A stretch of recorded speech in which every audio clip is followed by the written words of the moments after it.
Now, a major advertising company based in St. Andrew has withdrawn a threat forcing staff to resign if they refuse to be vaccinated against COVID-19. You know, sir.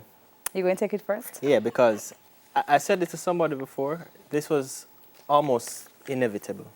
Like, you knew some people were going to come with that kind of reasoning, that if you don't take the vaccine, you can't work for us, without even considering the people's health, their health history. Or personal reasons. Or personal reasons. Right. And I mean, I think it's only because of the pressure why they withdrew the comment, or withdrew the statement, because had nobody said anything about it, it would have been fine for them. Yeah. And I can't agree with things like that.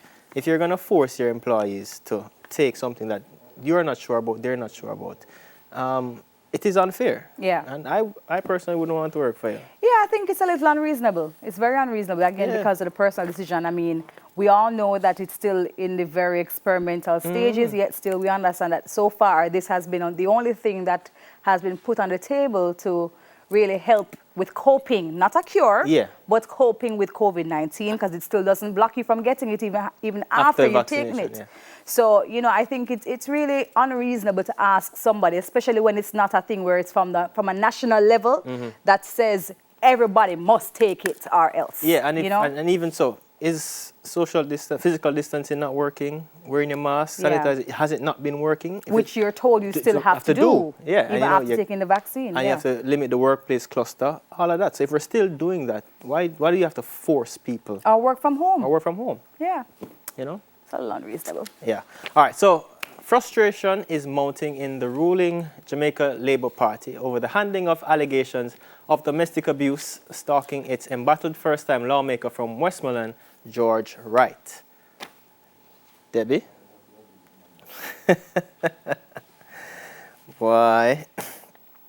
You see, as I said, you know, when things like this happen and it's closer to home than it is not, it's always, well, technically, when it's somebody else in something that in a position that doesn't affect you right away, there's a huge uproar. Yeah, you know, I have my personal opinions about this. However, I will say this. It's never okay. What we saw in that video, no matter who the person is, it's never an action that should be condoned with. Never, ever. No matter who it is, no matter what place you hold in society, it doesn't matter who you are. Once you inflict any kind of violence, especially to a woman, Yeah, and I think, though, the response is weak. I think the response to the situation has been weak because if, say, it was a regular man in the street, you know. Oh, yeah, that person would have been found long time, locked up. Found long time, because if people can be found over voice notes or videos, I think the response was weak. Because I think we should be fair. What kind of message does that send to our society? What kind of message does that send to the women that if a member of the ruling party in the country commits something like that and nobody does anything, what does that say to our women? We speak all the time about, oh, we love the women, we want to keep them safe. But if you are in power and you don't take the steps to rectify something like that, you're just as complicit in it. Simple.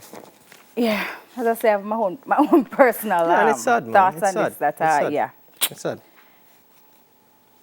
Anyways, powered by the 5-day mass immunization program that ended this past Tuesday, Jamaica has surged to become the English-speaking Caribbean country which has administered the most doses of the COVID-19 vaccine. All right. Come on, Ministry of Health. I mean, round of applause, but every nurse, every doctor. But look at it this way. Yeah, we have the most people in the English-speaking Caribbean anyway, so we are going to have more. I think it's a little bit more than that, though. All right. So, say I have a population of 10 people.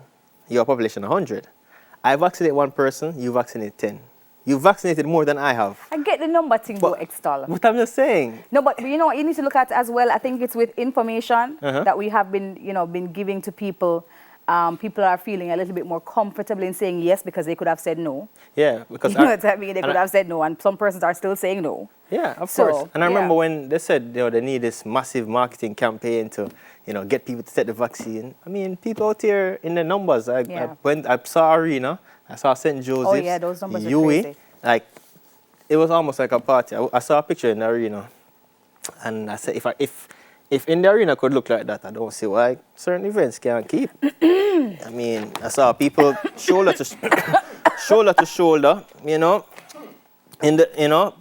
music was being, you know. I want to give an offering. I want to worship. You know, I'm just saying, if that could happen on a weekend where, you know, we've been preaching physical distancing, we've been preaching not to gather in places, and the arena look like how it look. I mean, yeah. Well, you know what? The government did say that they're going to be looking at a number of measures to see what we can do for reopening the entertainment industry. So, you know what should have happened, and I wish it would have happened at the arena.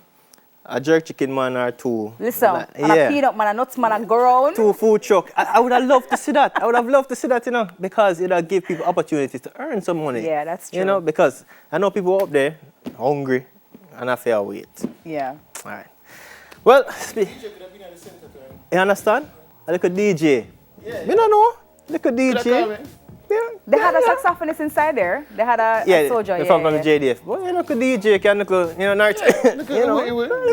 Stop beg work for narrative. You'll get it. All right. Despite the government's extension of the weekend curfew measures, Ian Forbes, first vice president of the Jamaica Athletics Administrative Association, J3, said that this will not affect the body's ability to stage meets locally once they've received the required permission to restart competitive athletics in the island. So, we're fingers crossed for champs and other development meets, but I've said this before. It won't be the same without the people. At least a little bit of people inside the stadium to say, yeah, boo, yeah. What it is though, you know, it's more than just for the spectators and entertainment. These young athletes are trying to get marks, earn scholarships to go to school. Yeah, I mean, of course. You know, but I mean, I've said it to people before.